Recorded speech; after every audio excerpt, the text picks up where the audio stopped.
E aí, pessoal, sejam todos bem-vindos aqui a mais um episódio do Rockear Podcast. A gente está hoje aqui numa gravação um pouco diferente, estamos visitando Fortaleza aqui nas instalações do Magnolia Studios e vamos bater um papo agora com o Lucas Guterres, que é o proprietário aqui do Magnolia. Tudo bom, meu parceiro? Como é que você está? Obrigado, meu amigo. Eu que agradeço aí a oportunidade.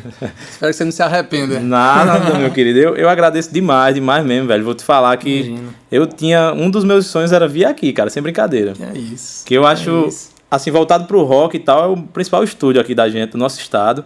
E é muito massa a estrutura aqui. Eu queria saber como era, né? Eu sou muito assim de bastidores, quero conversar com a galera pra saber como foi que começou e tal. E hoje, melhor oportunidade possível. Vamos conversar essa aqui sobre isso aí. Agradeço demais. Imagina. Aqui no nosso podcast, a gente sempre, no começo, a gente pede pro entrevistado citar 3 músicas, ou uma música que marcou a vida dele, ou que tá ouvindo no momento, que a gente tá colocando numa playlist colaborativa.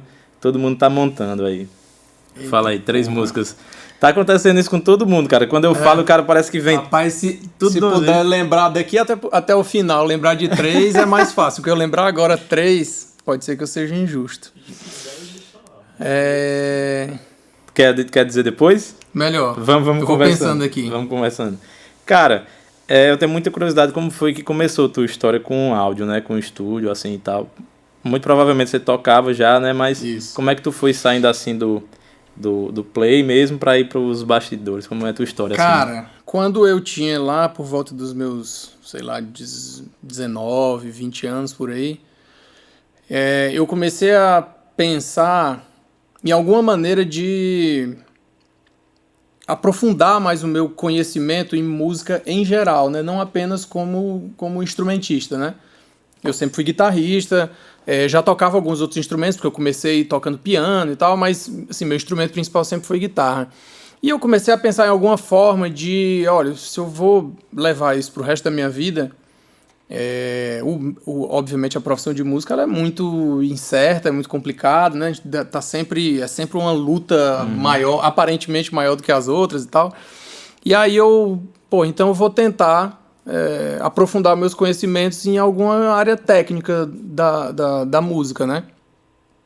Isso poderia ser naturalmente questão de produção de eventos, por exemplo, alguma coisa nesse sentido, mas o que eu queria era expandir o meu conhecimento para além dos instrumentos. E aí foi quando eu tive a ideia de... Eu fui morar em São Paulo, e aí lá foi o meu primeiro contato com o áudio, assim. Eu fiz um curso rápido lá na Souza Lima, que é onde eu fui estudar música também, porque até então eu nunca tinha estudado música, eu sempre fui autodidata, né?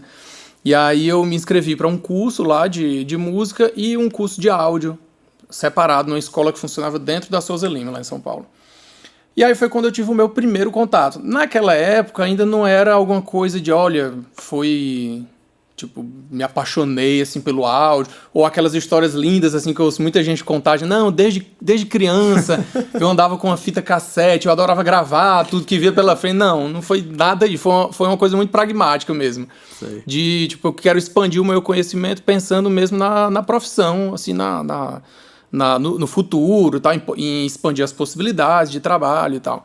E aí eu tive esse meu primeiro contato lá em São Paulo. E depois de 2 anos, morei uns 2 anos e meio lá em São Paulo, eu fui morar no exterior para, de fato, estudar engenharia de áudio, né? Que aí eu fui estudar mesmo, entrar, assim, a fundo nesse mundo de gravação e tal. E aí foi lá que realmente eu comecei a trabalhar com isso e, junto com o estudo, comecei a ter algumas oportunidades de trabalho. Até como músico, eu comecei a gravar lá e conhecer muita gente da área, né, da produção e tal.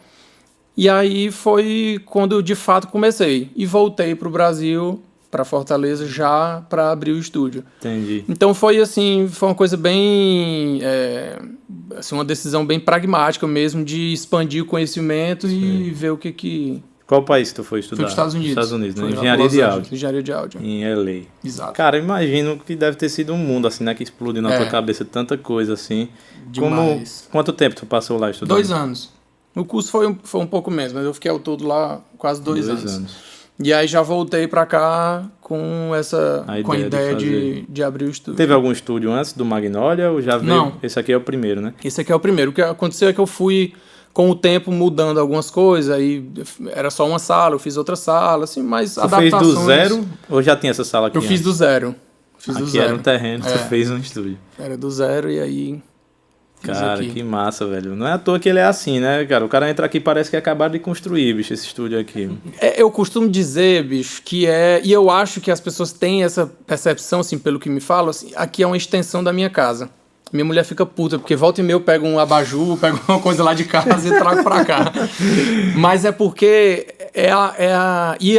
assim, eu não quero romantizar em cima disso. Isso é até uma coisa negativa do ponto de vista de mercado, do ponto de vista comercial do estúdio, isso é até uma coisa negativa. Porque como eu transformei isso aqui numa extensão da minha casa, é tudo muito... Eu sei o que levou para cada coisinha dessa para eu conseguir. Eu sei tudo que tem aqui. Eu sempre trabalhei sozinho, então eu sou o cara que limpa o chão, faz o café e grava, mixa, masteriza. Então é inevitável que exista esse excesso de zelo. Justamente por ser uma coisa muito... que é minha vida e tal. Então tem o ponto negativo do ponto de vista comercial, que às vezes eu tenho gravação aqui que tem 30 pessoas aqui dentro e eu sozinho e eu fico que nem um louco e tal. Naturalmente, também pelo fato de trabalhar sozinho, eu reduzo as possibilidades de atender uma certa demanda por estar sozinho. Então, mas, enfim, é o caminho que eu escolhi, é a forma como eu consegui fazer dar certo, foi desse jeito, assim, realmente trazendo um pouco do toque pessoal, assim, pra dentro do estúdio, entendeu? É o lugar que eu passo muito mais tempo do que em casa, de fato. Sim, mas é massa demais também. Eu entendo o que tu tá falando desse lado negativo e tal, mas por outro lado você ganha muito, cara, porque tudo aqui tem a sua marca, né? E você vê que é tudo muito organizado, velho. Não é à toa que eu queria vir aqui, bicho. Eu queria saber como era, que o cara vê no vídeo e pensa, cara, como é esse estúdio? Porque é muito organizado, muito bem projetado, eu sou entendeu? bem chato, assim, com essa coisa de organização, metódico demais, mas é a forma como eu consegui aí botar pra frente. Massa demais. E aí, como foi o começo aqui, Lucas? Quando tu chegou, tu trouxe esses equipamentos aqui contigo? Eu trouxe muitos. Na verdade, assim, eu trouxe de equipamento, eu trouxe a grande maioria, porque eu abri o estúdio em 2012, né? Então já vai completar quase 10 anos. Aí nesse tempo muita coisa se renova, né? Você acaba fazendo upgrade aqui, acolá e tal. Mas o grosso, assim, eu trouxe o equipamento, a grande parte de equipamento eletrônico, pelo menos eu trouxe. Porque muita coisa, na verdade, eu já tinha antes de ir pra lá, né? É uma coisa assim, pelo menos a parte de guitarra é uma coisa de uma vida inteira, né? Desde quando eu comecei a tocar, eu tive minha primeira guitarra, que aí depois eu juntei uma grana, e aí você troca, e aí foi daquela primeira guitarra que veio o que tem hoje, né? Mas eu trouxe sim o equipamento. E o início, cara, foi... Eu não sei nem se o início, mas assim, os 2 primeiros anos, eles foram completamente diferentes do que eu imaginava que ia ser. Primeiro, eu não tinha a experiência de ser dono de estúdio, né? Eu já estava morando há 5 anos fora daqui de Fortaleza, São Paulo, depois fora. Então foi o meu primeiro contato, de fato, assim, com a parte empreendedora nessa situação, né? Ser dono de estúdio e tal. Embora eu conhecesse muita gente aqui, mas eu já estava há muito tempo fora. E eu vinha, querendo ou não, com uma mentalidade de um mercado que é completamente diferente daqui do Brasil em todos os sentidos, né? Em absolutamente todos os sentidos. Tanto do sentido do profissional, como o sentido de o mercado em si, a cultura, que é completamente diferente, independente se é melhor ou pior, mas é completamente diferente. E passou um tempo para eu me ajustar e eu entender. Por exemplo, uma coisa que quando eu abri o estúdio eu nunca imaginava que ia ser uma demanda alta daqui, é a questão do audiovisual. O pessoal vir gravar vídeo aqui. Eu nunca imaginei. E no começo, bicho, se duvidar, eu tinha muito mais procura para isso do que para gravação de áudio, porque o pessoal queria gravar os clipes aqui, assim, já estava com a música pronta, mas queria gravar o clipe. Então, assim, foi uma coisa que com o tempo eu fui entendendo. E, na verdade, se eu soubesse disso antes, eu já tinha feito uma estrutura que fosse mais convidativa para audiovisual. E isso passou também a ser um padrão de mercado. Hoje em dia, ninguém faz mais uma gravação. Não, a gente vai gravar um CD, CD já nem existe mais, né? Mas hoje em dia não existe mais essa coisa de eu vou gravar o álbum da minha banda sem um registro de vídeo. Não existe. Você faz um registro de vídeo, nem que seja para fazer making off, nem que seja para fazer um clipe depois, ou só para registrar, né, nas mídias e tudo mais. Mas tudo tem vídeo envolvido. Isso passou a ser padrão do mercado, né? Então hoje essa procura ela é ainda maior, mas eu já me adaptei a isso, e já trabalho de acordo, assim, né? Então, assim, essa foi uma coisa que de cara eu já notei no início. E aí as outras coisas, né? Assim, eu vim com essa expectativa de trabalhar com muitas bandas e a gravação em si mesmo, assim, o estilo de produção que eu tinha lá, e não é o mercado daqui. A grana daqui da gente é curta demais, é todo mundo fazendo milagre. Eu tenho banda e eu sei como é isso, porque ainda que possa haver a facilidade do estúdio, tem todas as outras dificuldades que a gente precisa juntar grana e tal. Então, assim, com o tempo fui me moldando aí a realidade do mercado e tentando usar isso ao meu favor, que é a luta, provavelmente, de todos os donos de estúdio, cada um com sua realidade. Né? Pode crer. Tu falando sobre essa questão da captação de audiovisual, a primeira vez que eu vi Magnolia foi nos making-offs do Never Go Down, que o Gustavo Portela gravou do Cazu, gravando aqui. Pronto. Aí eu já fiquei, o Cazu gravou outro disco em São Paulo, em Fortaleza já tem um estúdio assim, com esse tal.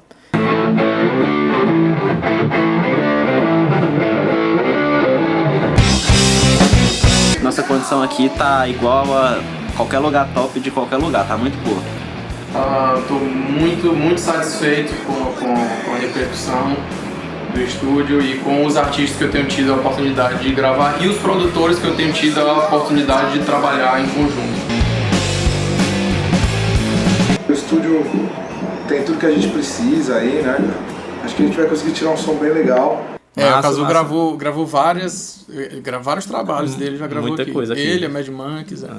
E tem inclusive a gente falou sobre isso na entrevista dele, mas como tem a ver com o estúdio, também é massa citar os vídeos da Mad Monkeys ao vivo, né? Antes de sair o disco, foram gravados aqui. Umas coisas. É verdade. Muito eu acho massa. que foi um dos primeiros trabalhos assim, ao vivão mesmo, que já foi gravado, foi até no formato 360, então acho que também foi um dos primeiros. Eu lembro demais daquele trabalho, foi bem massa. Demais, cara, massa demais. E uma qualidade de áudio, meu amigo, imensa, imensa. Cara, como foi que tu trouxe esses equipamentos, né? Tu disse que trouxe de lá, como foi que veio? Veio do navio? Eu trouxe de mudança de navio, Nossa. Porque aí tem esse ponto positivo, né? Quando você mora fora mais de um ano, a não ser que tenha mudado a lei, né? Mas na época você não paga os impostos de importação, né? Você traz como bagagem, aí naturalmente existem outros custos, mas você não paga o famoso imposto de... Que é o que então, deixa mais caro. Desde que você comprove e tal, que é para uso profissional, que ele faz parte da... Cara, eu vou te dizer uma coisa, eu sou muito curioso com bastidores, velho. Eu quero saber como foi isso aí. Tu tava lá ou foi uma empresa que pegou lá no local que tava, colocou no container e entregou aqui, sim? Foi pegar na casa que eu morava lá e deixou na porta daqui. Aí, assim, é uma burocracia enorme,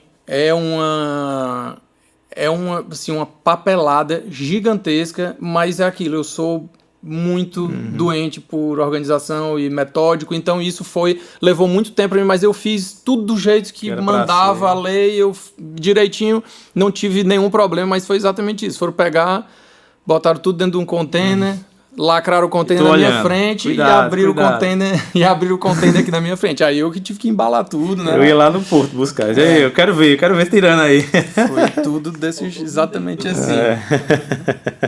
Pô, velho, que massa, velho. Eu acho. E assim, pra tu escolher os equipamentos, cara, porque também eu imagino que quando o cara tá por aqui, o acesso é menor. Você já tem que dar o tiro certo em determinada coisa, tudo aqui. E lá você pode ver, né? Chega.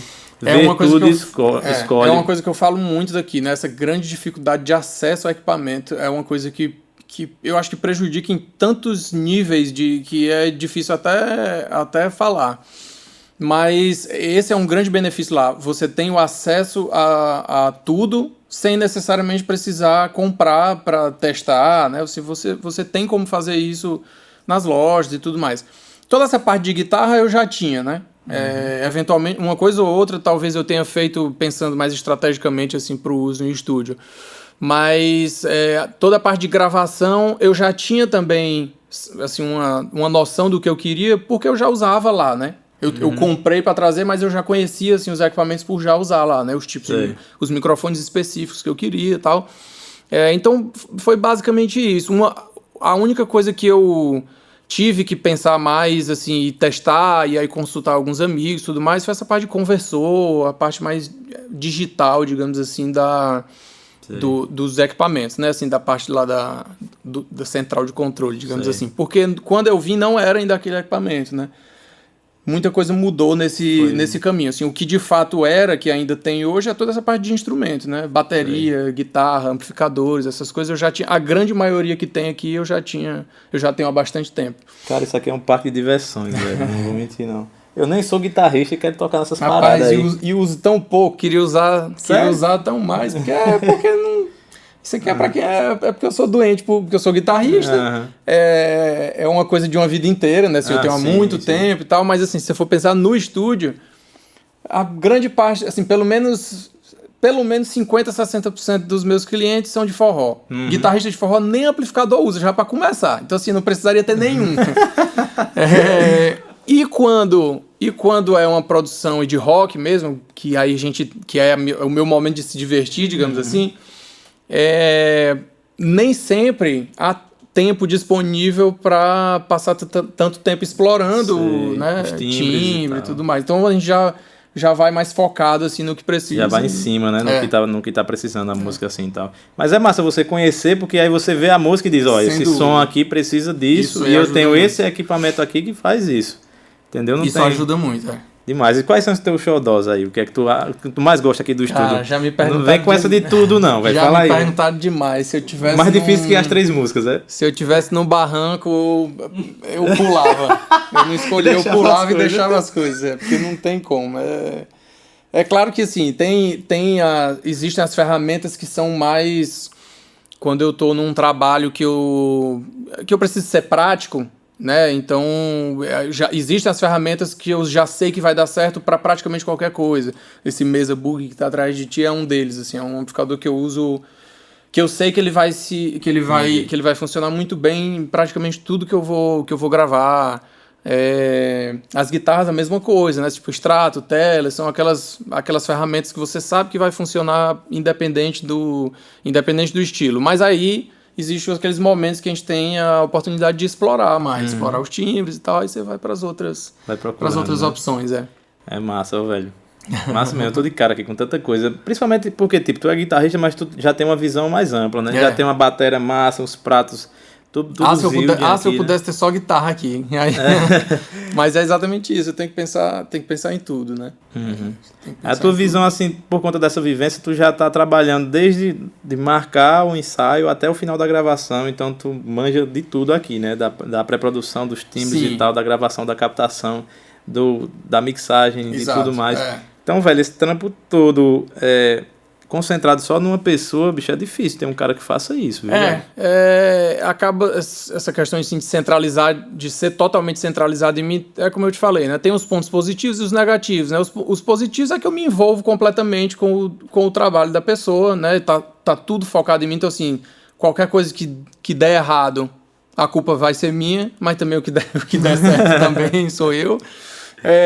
Mas falando sério, é isso, assim, tem esse ponto positivo de me envolver, que isso é uma coisa, por exemplo, que eu trouxe, que foi uma mentalidade que eu construí lá, essa questão de participar do processo completo com o artista, que não é algo simples aqui na nossa realidade de mercado aqui do Brasil, mas que eu ainda tento manter, assim, não é sempre que há a possibilidade, mas é algo que eu gosto, assim, quando você se envolve desde o início até o final, que você pega toda essa parte de pré-produção, a gravação, e aí após, né, que é mix, master, assim, é algo que eu gosto de fazer quando há a possibilidade. Né? Muito massa, cara. E pra ti, assim, o que é que tu acha que dá mais trabalho pra ti? A parte administrativa, de marcação, organização e tudo mais aqui, ou a parte mais do trabalho duro mesmo? Porque não é tão fácil assim, né? Gravar essas músicas e tal, é uma correria danada, porque por conta do tempo e tudo.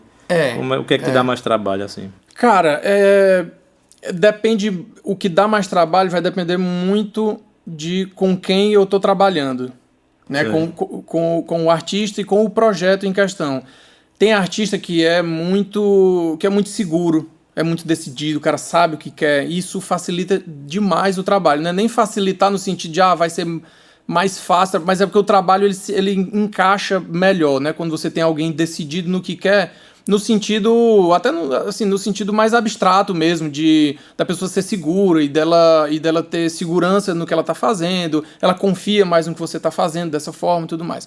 O que dá mais trabalho é quando é o oposto disso, é quando você está lidando com um artista muito inseguro, que nada tá bom, entendeu? Nada que ele faz, ele sente que tá bom. E aí é sempre necessário aí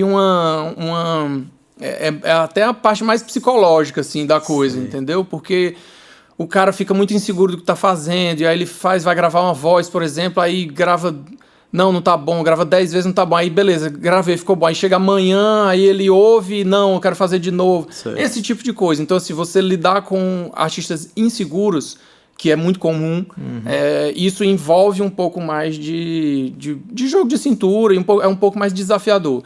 Nem sempre isso se torna um problema, mas cada situação é uma situação, né? É engraçado falar isso, porque eu tive a oportunidade de entrevistar o Estevam Romeira, que ele é dono do Family Mob, né, de São Paulo. Sim, puta de um estúdio massa. Demais, né? E ele toca no Desalmado, que é uma banda do underground aí, de grindcore e tudo. E eu fiz uma pergunta parecida pra ele, e agora eu lembrei, tô falando, ele falou a mesma coisa. Foi? Eu disse, aqui é tratamento psicológico no Family Mob, tudo no mundo aqui. Porque tem muito essa questão da convivência, né? Você tá com aquele cara ali muito tempo e tal, as coisas não é só assim, chegar e dar tudo certo, você tem que ter... Exatamente. Tem que ser maleável nesse sentido, de conseguir desenrolar. Às vezes você desata um nó que nem você foi que amarrou, mas tem que desatar. Exatamente. E muitas vezes, por exemplo, você pega muito, assim, só como exemplo, assim, vocalista, a pessoa canta bem, tem uma voz legal, tem uma técnica vocal legal, tudo mais, mas não tem tanta experiência em estúdio. Quando aperta o REC, o cara pode estar cantando maravilhosamente bem. Quando você aperta o REC, dá tudo errado. Então, assim, é uma questão de realmente psicológica, tá entendendo? O cara se vê naquela porque você tá no palco, tudo passa, né? No estúdio é uma lupa, né? Então, a pessoa fica insegura, o cara fica nervoso, tudo mais. Então, isso é muito, muito comum. Muito comum. Então, você faz, de fato, um trabalho psicológico. Você dá algumas sugestões de como ele se gravar, que ele não fique tão em evidência a voz dele, porque às vezes é justamente a clareza do cara estar no estúdio, né, do microfone e tudo mais, que deixa ele naquela situação meio de...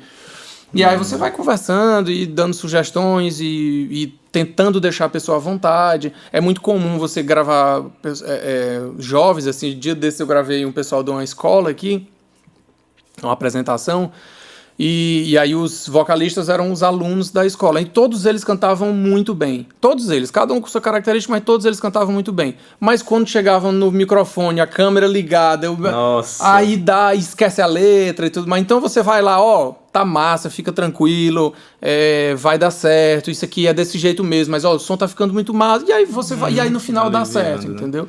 Claro que isso depende, principalmente nesses trabalhos assim, quando envolve muita gente, é importante que todo mundo esteja nessa mesma sintonia, senão... Cara, complicado, velho. Complicado, estúdio é complicado. Tô falando aí, eu lembrei de duas histórias engraçadas, que foi o Andreas Kisser era quem gravava os baixos do Sepultura, porque o Paulo não conseguia funcionar em estúdio. Ele disse que achava que quando o Paulo ficava aqui na sala sozinho, todo mundo aqui, né, no aquário e tal, quando olhava pra ele não ia, cara, não ia. Não é porque ele não sabia tocar, era porque aquela experiência ele não tava conseguindo desenrolar a trava, né? E o Andreas gravou, acho que até o Arise, depois foi que o Paulo começou a gravar e tudo. E também uma parada engraçada que aquela mulher que gravou The Great Gig in the Sky, do Pink Floyd, disse que foi mais ou menos assim, os caras foram, canta aí, faz aí, o teu improviso aí nessa música e tal. Aí disse que ela olhava pros caras, tava lá, o Dave Gilmour, Roger Waters, tipo, ela cantando e olhando, e tipo, os caras, pela reação dos caras, ela sabia se tava acertando, se tava errando, e ficou aquela parada lá, né? É como tu falou, aos poucos já tá bom, mas você não tá seguro. Exatamente, o ambiente, essa parte de principalmente voz, eu acho que isso conta demais, assim, o momento, quem está por perto. É por isso que uma coisa que eu sempre peço, assim, quando o pessoal vem gravar, principalmente quando vem gravar voz, para não trazer ninguém, a não ser que seja alguém essencial para o trabalho, mas porque distrai, Tem aquela pessoa às vezes que vem que é bom pra dar confiança, mas às vezes o pessoal tira muito o foco da gravação e aí isso acaba desvirtuando um pouco ali do que tá acontecendo. Mas faz parte dos desafios isso. diários. Isso também já aconteceu comigo algumas vezes. Porque às vezes eu preciso de algumas pessoas para me ajudar, né? Hoje aqui eu tô sozinho, mas tô contando com o apoio enorme aqui do Malaquias, tá me ajudando em tudo. Mas tipo, quando eu gravo lá no Juazeiro, alguns amigos meus querem ir, né? Deixa eu ir lá ver como é. Aí eu tenho que chegar e dizer, cara, vem, agora se tu vier, velho, não conversa comigo, tal. E tudo, mas eles nunca foram, porque já se liga que... Não, eu vou acabar atrapalhando. Os caras querem ajudar, mas acabam atrapalhando. Porque realmente, bicho, é uma coisa que distrai. Se, tipo, eu tô conversando contigo aqui, aí eu tenho que olhar aqui pra pautazinha. Se tem um cara ali já... Realmente é uma parada... E pra música aí que eu imagino que deve ser tão complicado, velho. E é mesmo. Até porque estúdio não adianta, tempo é dinheiro, o cara tá pagando hora de estúdio e, assim, você tem que criar ali uma situação de deixar a pessoa confortável, focada, né, no trabalho, mas muitas vezes isso depende de muita gente envolvida, e é aí que muitas vezes é o mais desafiador, né? Principalmente o pessoal do forró, por exemplo, que são trabalhos que já, pela própria característica assim, do trabalho, já envolve muita gente. Né? Assim, se os caras vêm gravar um clipe, ou a gravação mesmo de repertório, que a gente chama, é sempre muita gente, porque aí vem a banda, só que aí muitas vezes vem a equipe técnica, e aí fica sempre muita gente. Aí você tem que... justamente por já estar fazendo isso há um bom tempo, eu já tenho as minhas técnicas ali de manter tudo sob controle, mas quando é necessário também eu digo, todo mundo pra fora, só fica aqui dentro quem é músico e o pessoal entende, porque eles sabem que é pro bem do trabalho, né? Massa demais. A gente vai falar também sobre essas gravações aí do forró, porque a nossa primeira parte aqui já tá acabando, cara, é muito rápido, bicho. Eu fico querendo abordar outros temas, mas infelizmente o tempo não dá. Eu queria agradecer você aqui de novo, certo?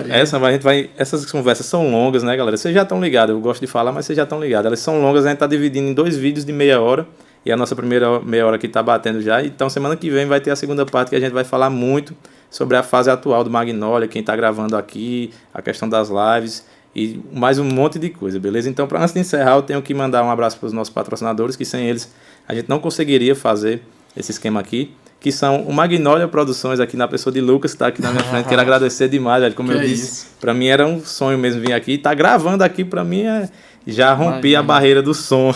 Conte sempre comigo. Agradeço demais.